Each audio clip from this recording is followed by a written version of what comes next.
নমস্কাৰ। কালিৰ পৰা মনটো যথেষ্ট বেয়া লাগি আছে কাৰণ আমি আমাৰ মাজৰ পৰাই ছাত্ৰ এগৰাকীক বৰ দুৰ্ভাগ্যজনকভাৱে হেৰুৱাইছোঁ আৰু তাৰ লগতে বিভিন্ন প্ৰশ্ন উত্থাপন হৈছে। সেই প্ৰশ্নবোৰ দেখিও মোৰো মনত যথেষ্ট প্ৰশ্ন উদ্ভৱ হৈছে আৰু সেই প্ৰশ্নবোৰ লৈয়ে আজি আপোনালোকৰ ওচৰলৈ এটি ভিডিঅ' লৈ আহিছোঁ। প্ৰথমতে আহোঁ এগৰাকী ছাত্ৰ বা ছাত্ৰীক লৈ। ছাত্ৰ বা ছাত্ৰী বুলি কোৱাৰ লগে লগে বিশেষকৈ বিদ্যালয়ৰ সময়ছোৱাত যেতিয়া 12ৰ পৰা তললৈকে ছাত্ৰ বা ছাত্ৰী এগৰাকী থাকে তেতিয়া আণ্ডাৰ 18 অৰ্থাৎ 18 বছৰ নহয়, অৰ্থাৎ প্ৰাপ্তবয়স্ক নহয়। প্ৰাপ্তবয়স্ক নোহোৱা ছাত্ৰ বা ছাত্ৰী এগৰাকীক আমি শিশু বুলি লওঁ। এতিয়া 18 বছৰ তলৰ শিশু এগৰাকীৰ মনৰ যিটো দিশ, মনস্তাত্ত্বিক দিশৰ পৰা যদি আপুনি চাবলৈ যায় তেতিয়া প্ৰাপ্তবয়স্ক এজনৰ লগত কোনো কাৰণতেই নিমিলে। ছাত্ৰ বা ছাত্ৰীসকল বা শিশুসকল পৰিপক্ক নহয়। যেতিয়া পৰিপক্ক নহয় তেতিয়াহ'লে তেওঁলোকে বিভিন্ন সময়ত বিভিন্ন ভুল কৰাৰো সম্ভাৱনা যথেষ্ট থাকে।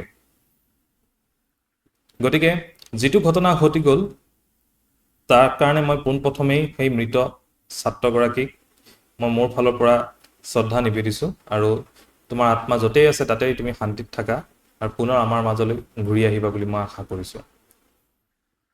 আৰু তোমাৰ লগত যিটো ঘটনা ঘটি গ'ল তাৰ বাবে এজন শিক্ষক হিচাপে বা এজন সমাজৰ ব্যক্তি হিচাপে মই তোমাৰ ওচৰত দুখিত বুলি মই নিজকে ভাবিছোঁ।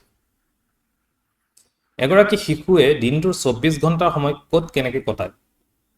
24 ঘণ্টাৰ আমি 6 ঘণ্টা বাদ দিলোঁ, শিশুগৰাকী শুই থকা সময়খিনি বাদ দিলোঁ, বাকী থাকিলে 18 ঘণ্টা। ৰাতিপুৱা 9টাৰ পৰা 2টা বা 3টা বজালৈকে বিদ্যালয়ৰ সময় হ'ব। এইফালে 3 ঘণ্টা, এইফালে 3 ঘণ্টা, খুব বেছি 6 ঘণ্টা। 6 ঘণ্টা সময় বিদ্যালয়ত পায়। অৰ্থাৎ 24ৰ 6 ঘণ্টা শুলে, বাকী থাকিলে 18 ঘণ্টা। 18 ঘণ্টাৰ 6 ঘণ্টা তেওঁ বিদ্যালয়ত কটায় আৰু বাকী থাকিলে 12 ঘণ্টা। এই 12 ঘণ্টা সময় শিশুটোৱে ক'ত কটায়? 12 ঘণ্টা সময় ৰাতিপুৱা শুই উঠাৰ পৰা ৰাতি শোৱালৈকে বিদ্যালয়ৰ সময়খিনিক বাদ দি তেওঁ সমাজখনত কটায়। সমাজ বুলি কওঁতে তেওঁৰ ঘৰখনো আছে। তেওঁ কাক দেখি আছে? তেওঁ নিজৰ পিতৃ মাতৃক দেখি আছে, ককা আইতাকক দেখি আছে, খুৰা খুৰী, দাদা পেহা পেহী, যিসকল সমাজত বা যিয়ে নাথাকক সমাজত যিবোৰ ব্যক্তি আছে সেইসকলক দেখি আছে। এতিয়া বিদ্যালয়ত থকা সেই 6 ঘণ্টা বাদ দি 12 ঘণ্টা তেওঁ ক'ৰ পৰা শিক্ষা লাভ কৰি আছে? সমাজখনৰ পৰা শিক্ষা লাভ কৰি আছে। কিন্তু সেইটো মন কৰিব, 6 ঘণ্টা বিদ্যালয়ত শিক্ষা লাভ কৰিছে, তাত কি শিক্ষা লাভ কৰিছে? তাত বিষয়ভিত্তিক যিবোৰ পাঠ্যভিত্তিক শিক্ষা আছে সেইবোৰ লাভ কৰিছে, তাৰ লগত অন্যান্য শিক্ষাও লাভ কৰিছে।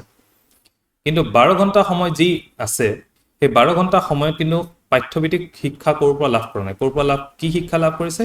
কেৱল যিবোৰ দেখিছে সেইবোৰ শিকিছে। সেই 12 ঘণ্টা কি কি দেখিছে?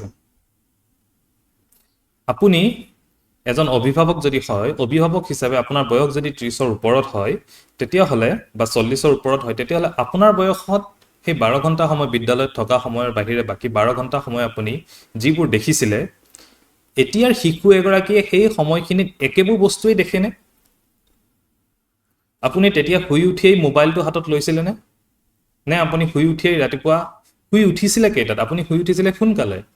শুই উঠিয়ে আপুনি কি দেখিছিলে? যে পথাৰলৈ গৰু হালখন লৈ কান্ধত নাঙল লৈ যোৱা মানুহখিনি দেখিছিলে আৰু যাওঁতেও ইজনে সিজনক মাত দি গৈ থকা দেখিছিলে। তই আহিলি নে? মই আহিলোঁ, সোনকালে আহ, দেৰি হৈছে, হ'ব, এইবোৰ কথা মাত দি যোৱা দেখিছিলে। এতিয়া শিশুৱে কি দেখে? ৰাতিপুৱা শুই উঠিয়েই প্ৰথম মোবাইলটো ল'ব, তাৰ পাছতেই মোবাইলটো খুলিলে, মোবাইলটোত কি দেখিব? অমুকৰ বোৱাৰী অমুকে পলুৱাই নিলে, অমুকত অমুক ঘটনা হ'ল, অমুকত মৃতদেহ এনেকৈ পালে, বিচনা শোৱা পাতিতেই মাৰিলে, অমুকত অমুকৰ লগত কাজিয়া হ'ল।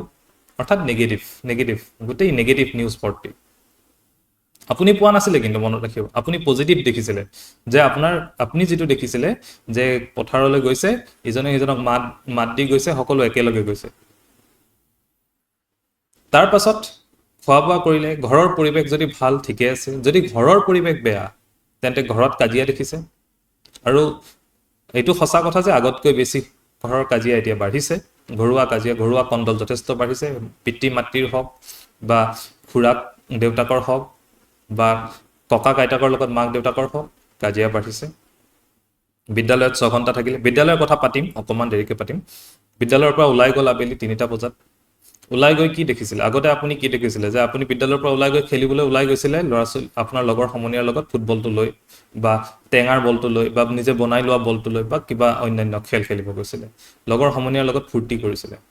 আপোনাৰ মনত যি দিনত যিখিনি পঢ়িছিলে, বিদ্যালয়ত যিখিনি আপোনাৰ ষ্ট্ৰেছ আছিলে মনত, সেই সকলো সেই খেলৰ লগত শেষ। আপোনাৰ মনটো ফ্ৰেছ, যিমান খেলা ধূলা কৰিছিলে সকলো ফ্ৰেছ হৈ গ'ল। আপুনি গধূলি আপুনি কি কৰিছিলে? তাৰ পৰা আহি গধূলি আপুনি প্ৰাৰ্থনা কৰিছিলে, ভৰি হাত ধুই প্ৰাৰ্থনা কৰিছিলে, পঢ়া পাতিত বহিছিলে। আপুনি দেখিছিলে আপোনাৰ চোতালত ওচৰৰ ককা, ওচৰৰ খুৰা এজনে আহি বহিছে, কথা পাতিছে, আলোচনা কৰিছে। আপুনি নিজৰ ককা আইতাৰ লগত কথা পাতিছে, সাধু কথা কৈছিলে, মহাভাৰত ৰামায়ণৰ কাহিনী শুনিছিলে, ধৰ্ম কথা শুনিছিলে। ওচৰৰ নামঘৰটোৰ পৰা এনি টাইম আপোনালোকৰ কাণত ধৰ্মমূলক কথা আহি কাণত পৰি আছিলে। অৰ্থাৎ আচাৰ ব্যৱহাৰ শিষ্টাচাৰ সকলোবোৰ শিকিছিলে। এতিয়া শিশুৱে স্কুলৰ পৰা গৈ কি শিকে? স্কুলৰ পৰা গৈ আকৌ মোবাইল, যিসকলে মোবাইল আছে মোবাইলেই পাব। খেলিবলৈতো ওলাই নাযায় বাহিৰত, আপুনিও যাব নিদিয়ে, বহুত গাৰ্জেনে যাব নিদিয়ে, কাৰণ খেলিবলৈ গ'লে ল'ৰা ছোৱালী বেয়া হ'ব। মোবাইলত আকৌ সেই নেগেটিভিটি চাব, ফিল্ম চাব, মাৰধৰ কৰা ফিল্ম। গধূলি হ'ল ওলাই গ'ল দোকানলৈকে বা ইফালে ওলাই গ'ল, দেখিব যে অমুক দাদা এজনে গুটখা চোবাই পেলাই আছে, অমুক দাদাজনৰ নতুন হেয়াৰ কাট এটা দেখিছে, অমুক প্লেয়াৰজন তেওঁৰ আদৰ্শ, প্লেয়াৰজনৰ খুব ধুনীয়া হেয়াৰ কাট এটা দেখিছে, নতুন আইফোন আহিছে, মোবাইলৰ কথা পাতিছে, নতুন বাইক আহিছে, তাৰ ওচৰৰে দুই এজনে একদম হোৱাই বাইক চলাই যোৱা দেখিব। দোকানত গ'লে চিগাৰেট দেখিব, চিগাৰেট খোপা ল'ৰা ছোৱালী দেখিব, দাদা খুৰা দাদা এইবোৰক দেখিব চিগাৰেট খোপা। গধূলি হ'লে মদৰ আড্ডাটো চলেই আজিকালি।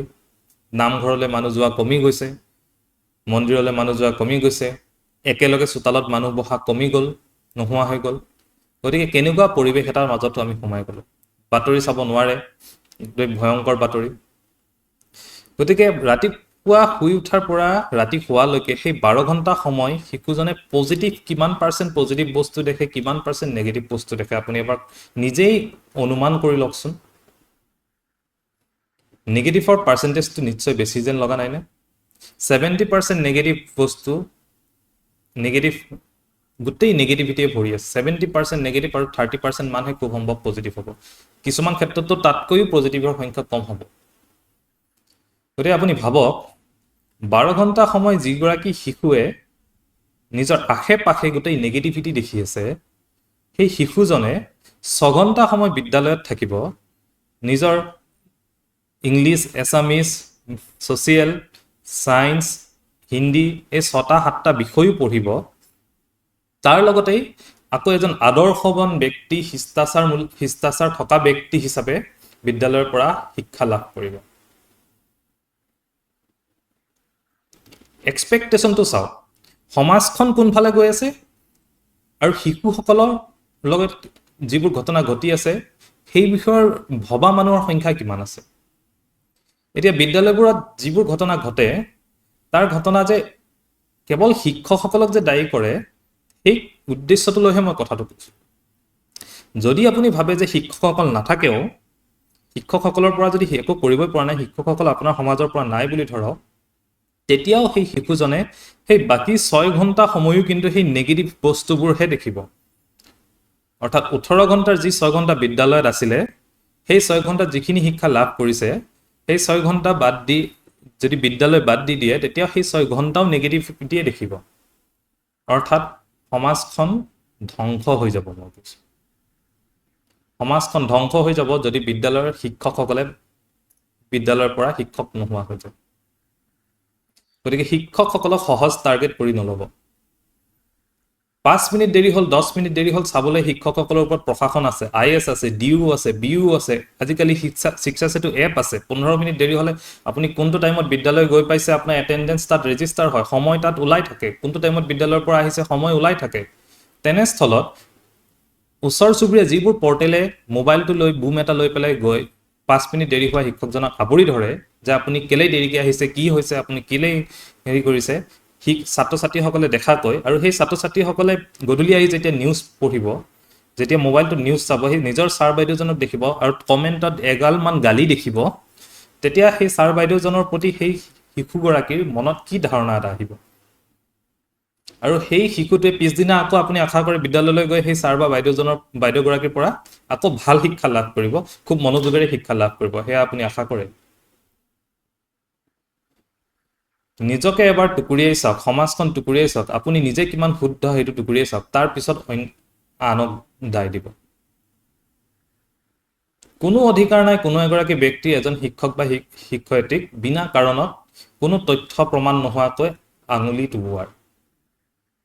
আপুনি শিক্ষকজনৰ সন্মানক লাভক কৰিছেই, আত্মসন্মানত হাত দিছেই, কিন্তু পৰোক্ষভাৱে আপুনি আপোনাৰ ওচৰ চুবুৰীয়া বা আপোনাৰ শিশুসকলকো আপুনি বেয়া কৰি আছে। আপুনি যিটো কাম কৰি আছে সেই কামটোৱে কৰিবলৈ শিশুসকল কাইলৈ কুণ্ঠাবোধ নকৰিব, যাৰ পৰিপ্ৰেক্ষিতত শিক্ষকসকল সহজ টাৰ্গেট হৈয়েই থাকিব আৰু আহি থকা প্ৰজন্মটোৱে শিক্ষক হ'বলৈ নিবিচাৰিব। আৰু যদি শিক্ষক হ'বলৈ আহি থকা প্ৰজন্মটোৱে নিবিচাৰে, তেতিয়াহ'লে আপুনি, মই ইতিমধ্যে ক'লোৱেই যে সমাজখন কোনটো দিশলৈ যাব। সমাজখন বিভিন্ন পৰিৱৰ্তন হৈছে, শিশুসকলৰ মানসিক অৱস্থাৰ বহুত পৰিৱৰ্তন হৈছে। বৰ্তমান যিসকল শিশু 8, 9, 10 বা 11, 12 পঢ়ি আছে বা তলতো অকণমান আছে, সেই শিশুসকলে 2 বছৰ ক'ভিডত ঘৰৰ ভিতৰত সোমাই আহিছে। গতিকে ক'ভিডৰ পিছতে আমাৰ সমাজখনত ভাষ্ট এটা পৰিৱৰ্তন এটা হৈছে, আৰু সেই পৰিৱৰ্তনটো মোকাবিলা কৰিবৰ কাৰণে চৰকাৰেও বিভিন্ন ধৰণৰ পদক্ষেপ লৈ আছে। ছাত্ৰ ছাত্ৰীৰ ইম'চনেল যিটো হেল্থ, সেই ইম'চনেল হেল্থটো যাতে ঠিকে থাকে তাৰ কাৰণে বিভিন্ন প্ৰশিক্ষণ দি আছে। কিন্তু প্ৰশিক্ষণ দিলে কি হ'ব? শিক্ষক বা শিক্ষকগৰাকীক প্ৰশিক্ষণ দিলে তেওঁ সেই কথাখিনি অভিভাৱকৰ লগতো আলোচনা কৰিব লাগিব, কাৰণ ছাত্ৰ, শিক্ষক আৰু অভিভাৱক এই ত্ৰিমূৰ্তি যেতিয়া লগ হ'ব, এই সংযোগ হ'ব, তেতিয়াহে শিশুটোৰ ভাল হ'ব। এতিয়া শিশুটো ভাল হ'বৰ কাৰণে শিক্ষকগৰাকীয়ে যেতিয়া অভিভাৱক সভাখন দিব, কেইগৰাকী চৰকাৰী বিদ্যালয়ৰ অভিভাৱক বিদ্যালয়লৈ যায় মোক সেইটো কওক। যিকেইগৰাকীয়ে যাব চহী কৰিবলৈ যাব, কেৱল কথা শুনিবলৈ নাই। 200-250 ল'ৰা ছোৱালী থকা বিদ্যালয়খনত অভিভাৱক সভাৰ দিনা 20জন 30জন সেই অভিভাৱক মাত্ৰ যাব, আৰু সেই 20জন 30জনৰ শিশুৱে ভালে থাকিব। বাকী আপুনি 100, 150 বা 170জনৰ শিশু ভাল হ'ব বুলি কেনেকৈ আশা কৰিব? গতিকে গাৰ্জেন কনচিয়াছ নহ'লে বিদ্যালয়ত শিশু পঢ়াই লাভ নাই। গতিকে গাৰ্জেনসকলে শিক্ষকসকলক, থাকিব পাৰে বিভিন্ন শিক্ষকৰ বিভিন্ন সময়ত ভুল থাকিব পাৰে, আলোচনা কৰক শিক্ষকজনৰ লগত, পাৰ্চনেলি আলোচনা কৰক, আপুনি প্ৰধান শিক্ষকৰ লগত গৈ আলোচনা কৰক, বিদ্যালয়লৈ যাওক, বিদ্যালয়ত কথা পাতক, কিন্তু ল'ৰা ছোৱালীৰ সন্মুখত নহয়, ছাত্ৰ ছাত্ৰীৰ সন্মুখত নহয়, নিউজ ৰেকৰ্ডিং কৰি, ভিডিঅ' ৰেকৰ্ডিং কৰি কৰা কাম নহয়। আপুনি আলোচনা কৰক, আপোনাৰ অভিযোগ দিয়ক, সেই অভিযোগ মৰীখন কৰিবৰ কাৰণে আপুনি কথা পাতক, আপোনাৰ শিশুটিৰ কি অসুবিধা হৈছে আপুনি পাতক, কাৰণ এই গোটেইখিনি কথা আলোচনাৰ দ্বাৰাহে আমাৰ সম্ভৱ হ'ব। আৰু লগতে আপোনাৰ শিশুটিয়ে ওচৰ চুবুৰীয়া পৰিৱেশটো কি আছে এইটো আপুনি চাওক। সমাজখন বহুত পৰিৱৰ্তন হৈ গ'ল। আপুনি দেখা সমাজখন আৰু আজি শিশুৱে দেখা সমাজখনৰ মাজত বা মই দেখা সমাজখনৰ মাজতো বহুত পাৰ্থক্য আছে, এটা ভাষ্ট ডিফাৰেঞ্চ আছে। গতিকে এনেকুৱা ডিফাৰেঞ্চত শিশুসকলৰ মানসিক দিশটোৰ বিভিন্ন ধৰণৰ ক্ৰিয়া কৰাটো খুবেই স্বাভাৱিক, আৰু সেইকাৰণে এনেকুৱা ঘটনা ঘটিব পাইছে। দৰঙৰ ঘটনাটোৱেই হওক, শিৱসাগৰৰ ঘটনাটোৱেই হওক, আমি বহুত চিন্তিত।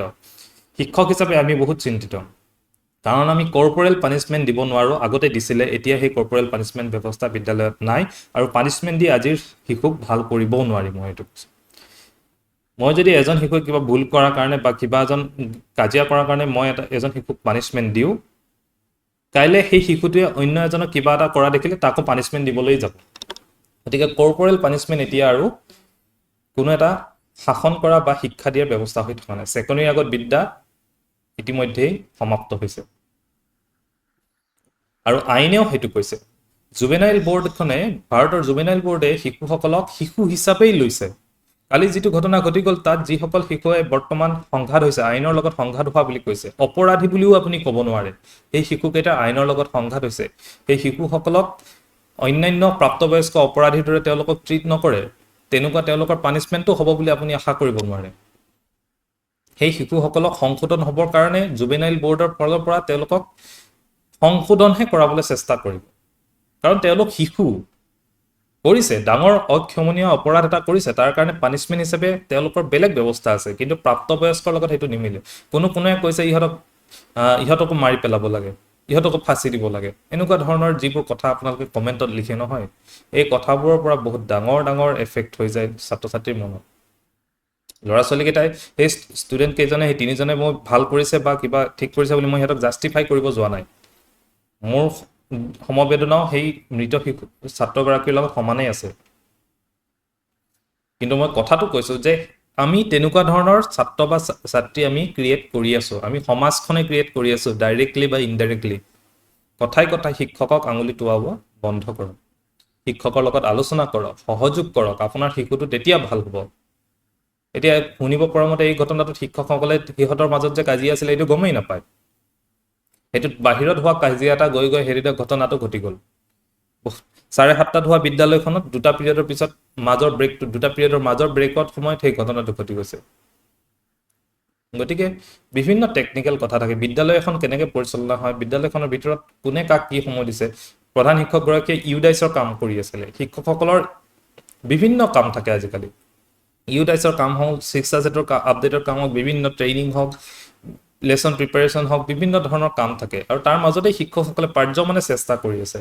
অনুৰোধ মাত্ৰ এটাই যে আপোনালোকে অভিভাৱকসকলে, সমাজৰ যিসকল মুৰব্বী ব্যক্তি আছে, সমাজৰ যিসকল ডেকা আছে, তোমালোকেও মোতকৈ সৰুসকলক কৈছোঁ বা আপোনালোকেও সহযোগ কৰক,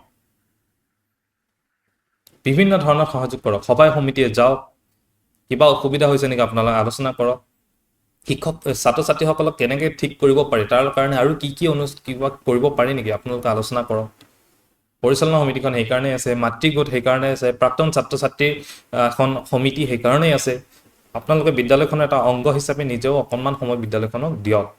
কেৱল শিক্ষক শিক্ষয়িত্ৰীৰ ওপৰত আশা কৰি নাথাকিব। আৰু মই ক'লোঁ নহয়, মূল সেই 12 ঘণ্টা, যি 12 ঘণ্টা ছাত্ৰ বা ছাত্ৰীগৰাকীয়ে সমাজৰ লগত সময় পাৰ কৰিছে, আদৰ্শবোৰ তাৰ পৰাই লৈ আছে। কিন্তু মনত ৰাখিব। গতিকে পুনৰবাৰ মই সেই স্বৰ্গীয় ভৱেশ নামৰ ছাত্ৰগৰাকী শ্ৰদ্ধা নিবেদিছোঁ, আত্মাৰ শান্তি কামনা কৰিছোঁ। আৰু এনেকুৱা ঘটনা যাতে পুনৰাবৃত্তি নহয় তাৰ বাবে ভগৱানৰ ওচৰত প্ৰাৰ্থনা কৰিছোঁ। আৰু এজন শিক্ষক হিচাপে মই সমাজখনক যাতে এক সঠিক দিশত যাব পাৰে তাৰ কাৰণে সমাজৰ প্ৰতিগৰাকী ব্যক্তিকে, যিসকল ষ্টেক হোল্ডাৰ আছে, এই সকলোকে মই পুনৰবাৰ আহ্বান জনাইছোঁ, একেলগে কাম কৰি সমাজখন সঠিকভাৱে ৰখাৰ কাৰণে আমি কাম কৰোঁ। এই ভিডিঅ'টো মই কাকো দোষাৰোপ কৰিবলৈ বিচৰা নাই, কাকো একো দুখ দিবলৈ বিচৰা নাই। শিক্ষক নোহোৱাকৈ এখন সমাজ নচলে। গতিকে শিক্ষকসকলক লাগিবই, আৰু শিক্ষকসকলক সহযোগ কৰাৰ দায়িত্ব আমাৰ সকলোৰে আছে। সকলোৱে সহযোগিতাৰে এখন সুন্দৰ সমাজ আমি যাতে গঢ়িব পাৰোঁ, য'ত এনেকুৱা ধৰণৰ ঘটনা পুনৰাবৃত্তি নহয়, তাৰ বাবে মই প্ৰাৰ্থনা কৰিছোঁ। সকলোকে পুনৰবাৰ ধন্যবাদ। চাই থাকিব এবিছ ক্লাছেছ। ভিডিঅ'টো ভাল পালে শ্বেয়াৰ কৰি দিব, এই বাৰ্তাটো যাতে সকলোলৈকে যাব পাৰে। ধন্যবাদ।